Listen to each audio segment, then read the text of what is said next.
Bom dia.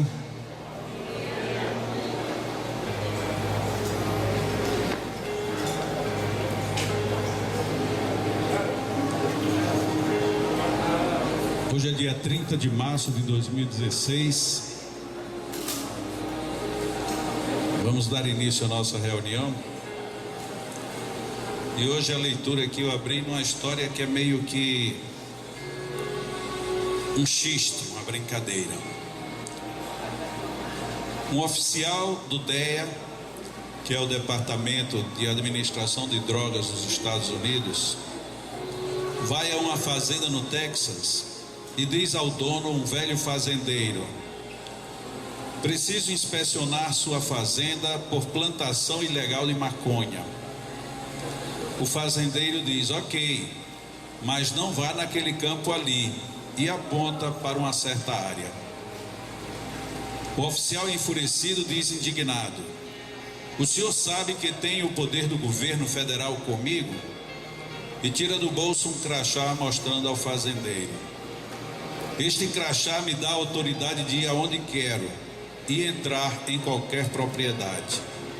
Não preciso pedir ou responder a nenhuma pergunta. Está certo? Fui claro?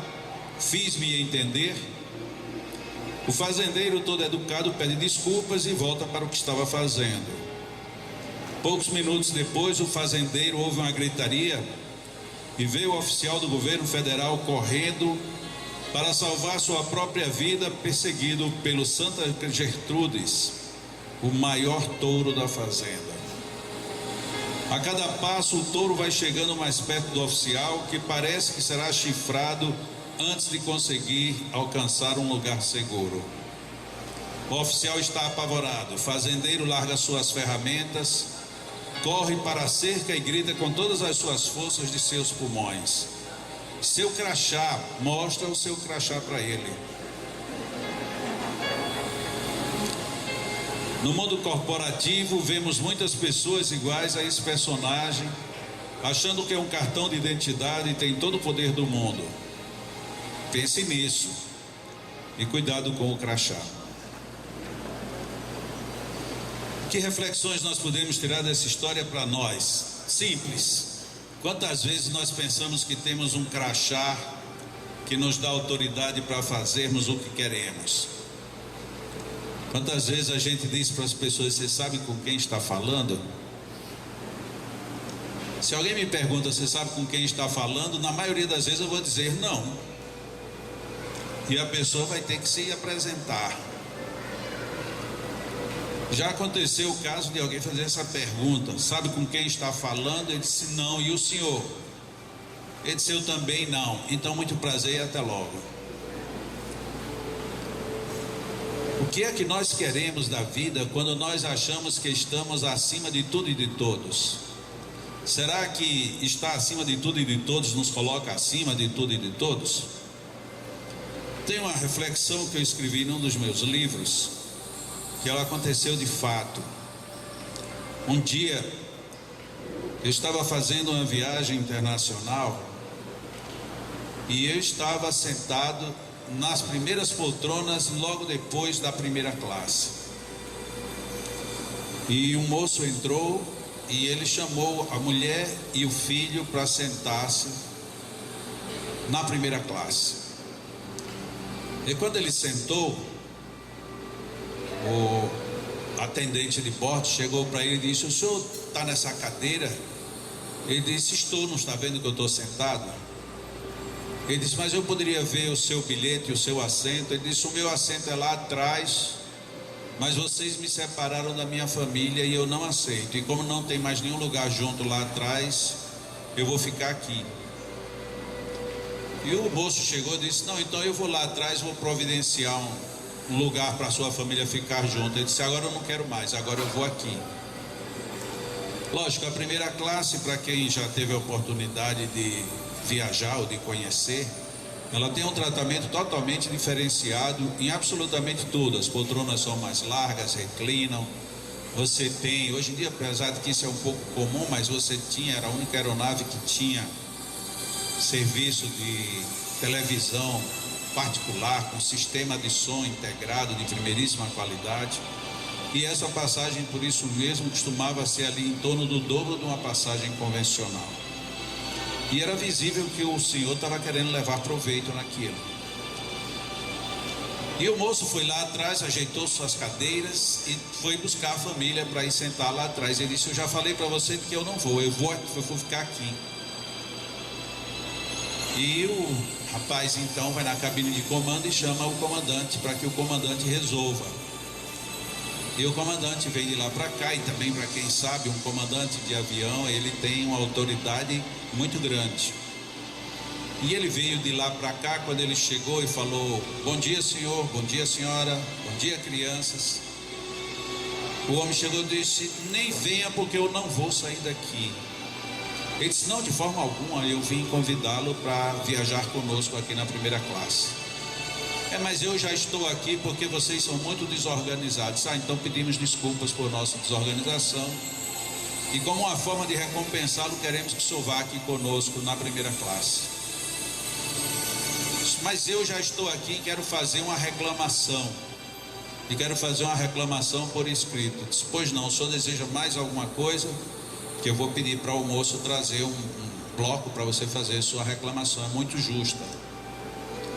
E ele foi e mandou o ajudante de voo trouxe lá um folheto para ele, e ele fez o preenchimento. E depois que o voo decolou, ele ficou rindo, né?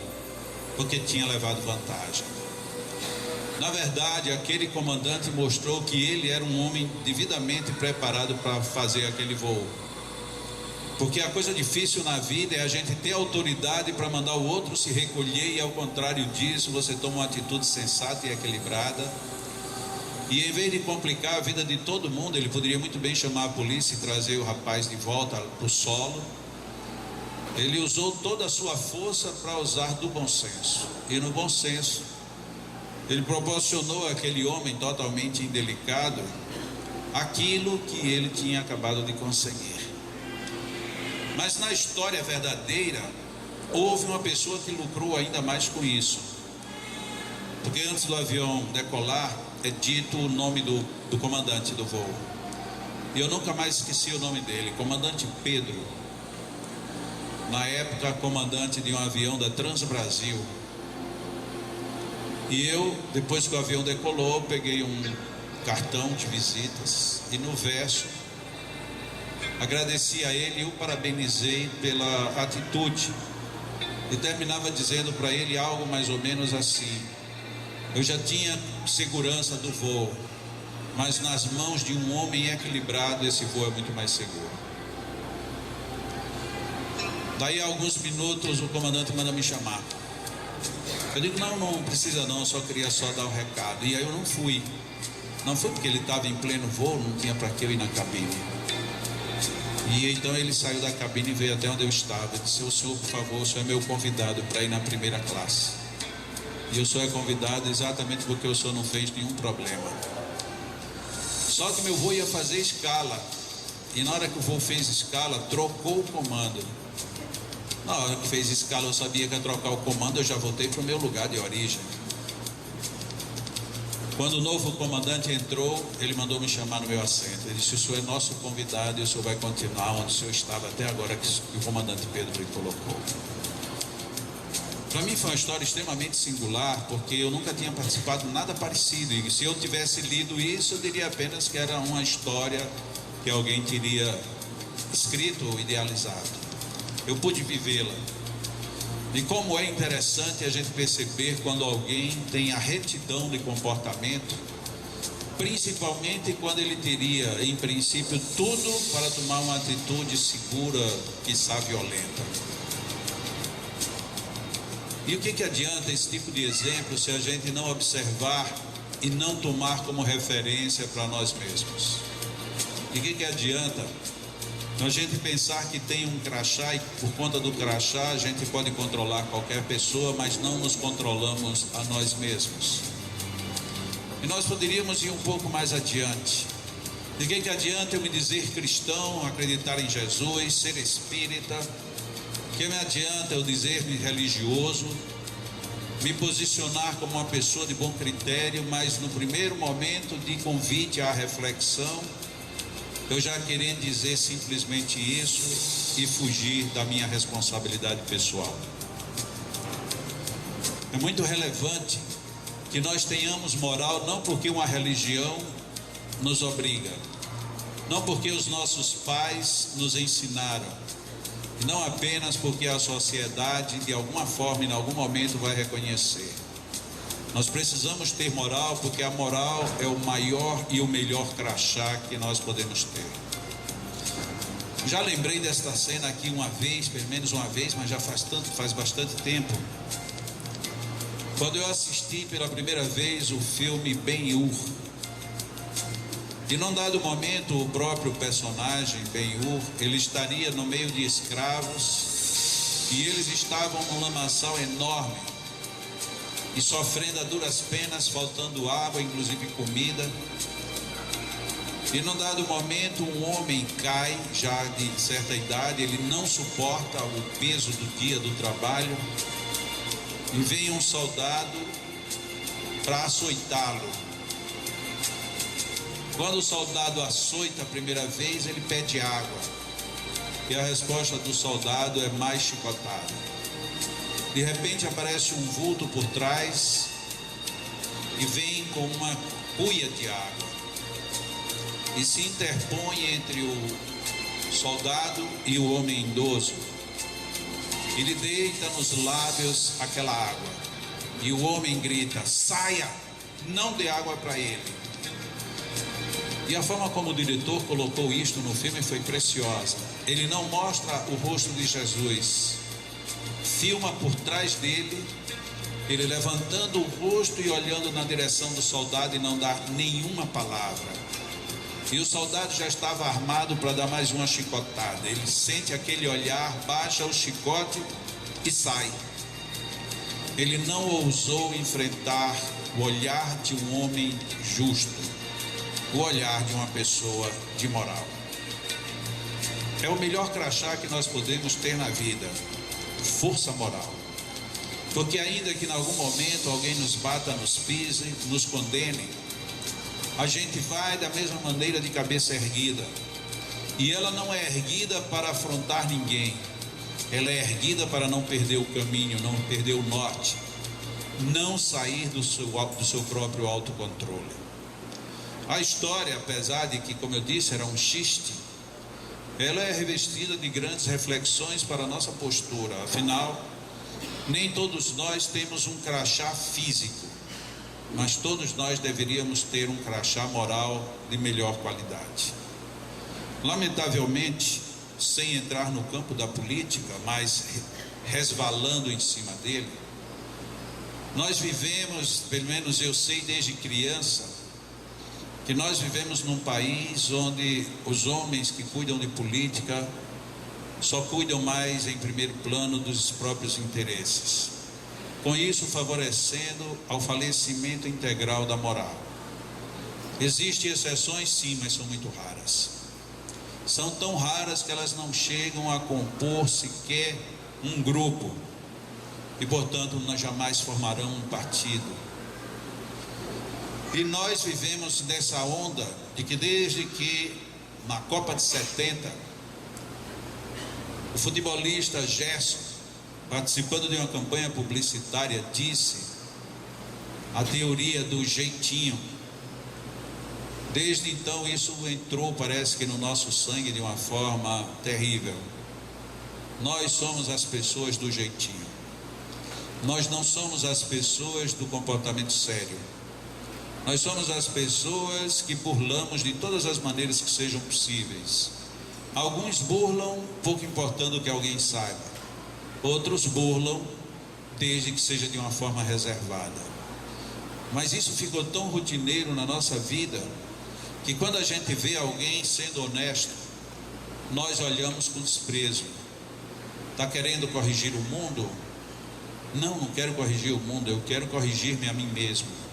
Mas isso incomoda todo mundo, porque é terrível você saber que tem alguém igual a você que age com o procedimento correto.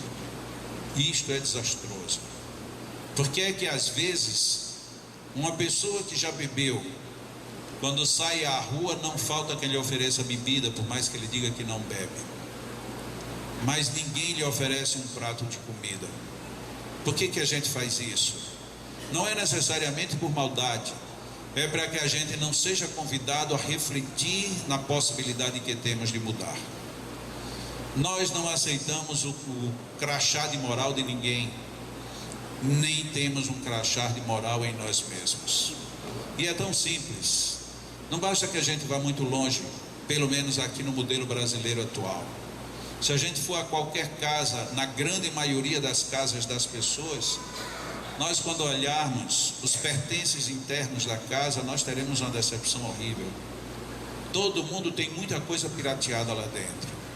E por que pirateada? Porque todo mundo usa o pirata. E por que todo mundo usa o pirata? Porque todo mundo tem que levar vantagem. E o que é levar vantagem? É abrir força, abrir mão da força da moral.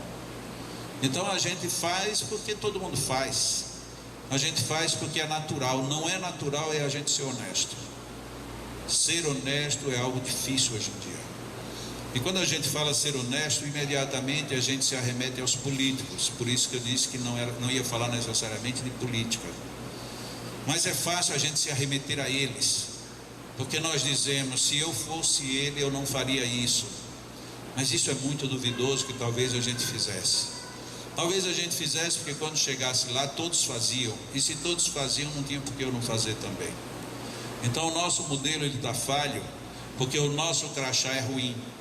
E na hora quando vem o touro Santa Gertrudes atrás da gente, aí a gente descobre que o crachá já não vale mais. Para quem é que vale o crachá que nós temos usado no nosso dia a dia? Senão para nos enganarmos a nós mesmos. É muito bom que a gente tenha pelo menos uma capa, um adorno agradável. Mas se a essência estiver contaminada, nos lembraremos de uma passagem de Jesus, quando ele diz: túmulos caiados. Vocês são brancos por fora, mas por dentro só há podridão. É duro a gente ter que relembrar Jesus dizendo isso, não para os outros, mas para nós. Parece que nos toca de uma maneira muito grave. Seria, parafraseando agora a história, como que se Jesus dissesse: e agora, cadê o teu crachá?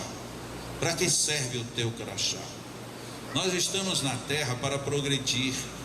Independente de sermos ou não religiosos, nós estamos aqui para progredir. Mas a que progresso isto se refere? Ao progresso da aparência? Se for progresso da aparência, nós já somos uma sociedade altamente privilegiada. Se nós olharmos fotos de 80, 100 anos, nós veremos que mesmo as pessoas mais bonitas, elas eram apenas bonitinhas. Hoje a gente observa o número de pessoas com alto índice de beleza. É algo impressionante como nesse quesito nós progredimos muito em um século apenas. As pessoas que viviam um século para trás, todas elas tinham marcas muito feias. Não havia uma cutis bonita, não havia quase nada. E digamos bem claro, hoje a gente come de uma certa forma errado. E lá para trás eles não comiam tão errado, até porque não tinha como. Não haviam tantos embutidos, não havia tantos conservantes. Mas eles não eram mais bonitos do que a gente. Então, se for nesse quesito, nós já estamos muito bem evoluídos. E a expressão é essa mesmo: evoluídos. Progredidos, entretanto, é uma interrogação muito grande. Até que ponto nós temos progredido? Até que ponto nós temos feito da nossa presença na terra apenas possuidores de crachás que não têm valor nenhum, na busca de segurar aquilo tudo que vem para experimentar a nossa energia, a nossa força, o nosso pudor, e nós descobriremos de uma maneira triste de que isso não serve muito. Falando assim, a gente pensa que o mundo está perdido, ou que tudo é somente coisas péssimas. Mas tem coisas pequenas que a gente já poderia ajustar na nossa vida, bem pequenas. Primeira delas: use melhor seu tempo. Usar melhor como? Use melhor. Leia. tenha conversas agradáveis, deixe as conversas de fofocas para trás, escolha melhores seus programas. Isso não vai depender de grande esforço de você, mas parece que nem isso a gente é muito disposto. Eu não abro mão da minha novela, eu não abro mão do meu momento de lazer, eu não abro mão. Tá bom, e quando é que você vai pensar em você, espírito? Quando é que você vai pensar em você, alma? Quando é que você vai pensar em você, amanhã? Ou será que a gente está acreditando que somos as exceções da regra e que não iremos desencarnar nunca? Ou será que a gente pensa que a soma do que a gente já fez nesse mundo nos dá um crachá suficiente para chegar no mundo espiritual dizendo: olhe quem sou eu? Talvez, se chegar do outro lado, a gente for mostrar o crachá, a gente terá rezado para que esse crachá se queime antes. Da mesma maneira como algumas vezes algumas naves, quando retornam à Terra, elas chegam em verdadeiros bólidos de fogo. A entrada na atmosfera queima. Talvez a saída queime tanto, e vamos rezar para queimar o nosso crachá de encarnados, porque nem sempre temos sido bons oficiais da DNA. Só que agora já não é os oficiais do Departamento de Drogas dos Estados Unidos, será o departamento da droga que a gente tem feito da nossa vida. Nós podemos ser melhores, nós podemos viver melhores, e sobretudo nós podemos ajudar o mundo a ser melhor. Não é apenas levantando bandeiras, sendo contra ou a favor do que e de quem quer que seja, mas nós sendo totalmente favoráveis a que nós vivamos melhor, que nós sejamos melhores, e que não nos preocupemos em dar exemplo para o mundo, mas em olhar para dentro de nós mesmos e dizermos: estou fazendo jus à melhoria que eu estou vivendo, estou correspondendo ao título de filho de Deus, estou me esforçando para ser digno de ser chamado de irmão de Jesus. É o mínimo que a gente pode fazer em favor de nós mesmos, é sermos melhores, dar uma burilada no nosso crachá e só apresentá-lo quando for necessário, dizendo: eu te compreendo, eu te perdoo, eu te abraço e eu não guardo nenhuma mágoa de ti. Vamos à segunda parte desta nossa primeira parte, lembrando que domingo que vem nós teremos mais um café cultural, será com Rossandro Klinge, e como todos sabem, até a quarta-feira que antecede o café, as senhas têm um preço reduzido. Essas senhas tanto estão com o Fernando Marcelino, como também estão na livraria e na lanchonete. Mas independente dessa economia que alguém possa fazer adquirindo antes, mais uma vez nós renovamos o nosso convite em nome do Leão, para virmos, trazermos pessoas e adquirirmos as senhas para colaborar com esta casa. E quando eu falo esta casa, estou me referindo às atividades que esta casa mantém, principalmente no lar de idosos. Relaxemos. Pensemos no belo, sintamos o agradável, percebamos que estamos cercados de bênçãos. Fiquemos relaxados, vivendo com qualidade as emoções que a vida nos doa e que podem muito bem ser aproveitadas para o nosso próprio benefício. Relaxemos, inspirando profundamente. Relaxemos, retendo um pouco este ar, e relaxemos, expirando com gratidão. Imaginemos que Jesus em pessoa está conosco a nos convidar para tudo de bom que devemos e podemos fazer. Jesus nos convida não apenas para que estejamos bem, mas para que sejamos bons. E isto Ele faz olhando-nos nos olhos, segurando-nos a mão,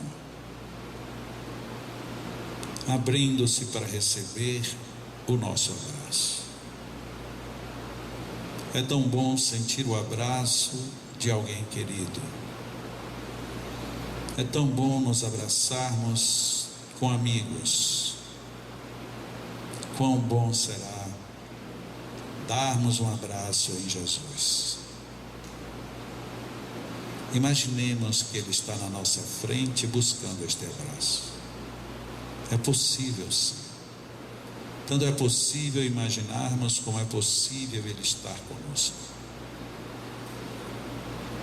Nos envolvamos num clima de muita harmonia interior.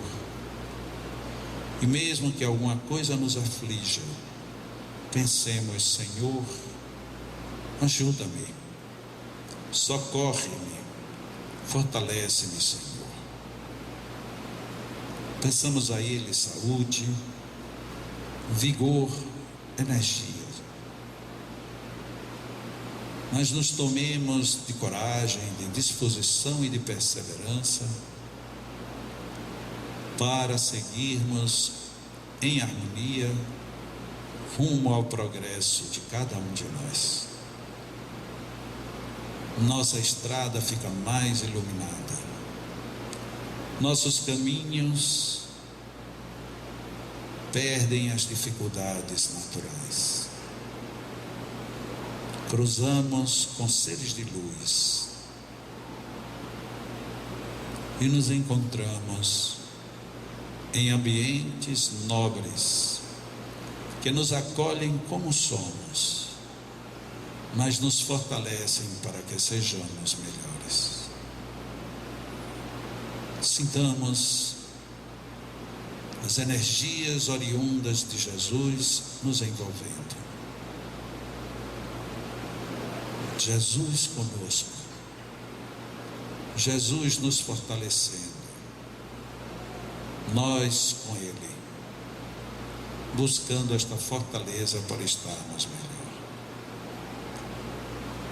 Os amigos espirituais já estão conosco e todos nós, cada um de nós, dispostos a buscar as melhores energias. E assim os nossos magnetizadores unem as suas energias, as suas vibrações, em comum com os fluidos do mundo espiritual. E tudo isto fica à disposição da nossa busca, da nossa ânsia de receber todas essas bênçãos. Tudo isto está para que aproveitemos. Acima de todos, temos o Pai, a inteligência suprema, a cuidar de todos nós.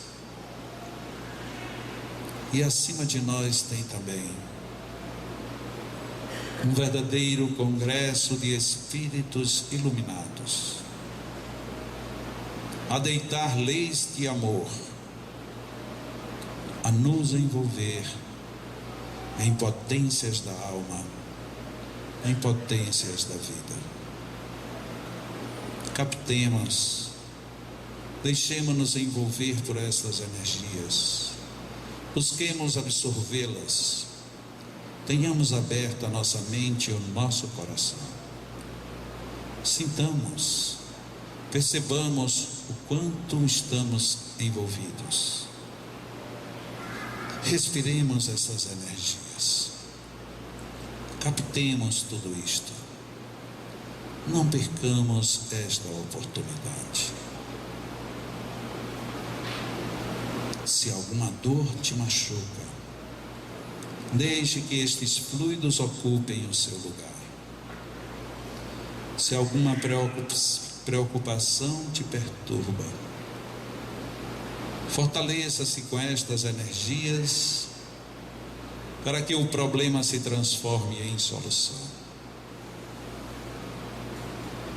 E se a alegria já toma conta de tua alma, permite que estas mesmas energias perenizem este estado de harmonia, favorecendo-nos com uma vida harmoniosa, uma vida equilibrada. E tudo isso fica facilitado quando estamos abertos à captação destas energias. São muitos amigos espirituais, são vários amigos encarnados magnetizadores. É um mundo, um manancial enorme de fluidos ao nosso favor. Absorvamos, desenvolvamos a nossa capacidade de absorver, de reter e de aproveitar com bom uso toda esta energia. Estejamos bem, vibremos positividade, foquemos nas bênçãos do momento e nos deixemos envolver por todo este clima, por todo este mundo abençoado de luzes. Estejamos em paz, permaneçamos em oração enquanto a nossa equipe vai magnetizar as nossas águas. Fiquemos absorvendo mais energia, continuemos pensando no Mestre, continuemos abertos a essas captações e mantenhamos a oração, mantenhamos-nos ligados a todo este oceano de fluidos e de bênçãos. Estejamos de bem conosco e de bem com o bem maior. Sigamos orando. Que Deus nos abençoe.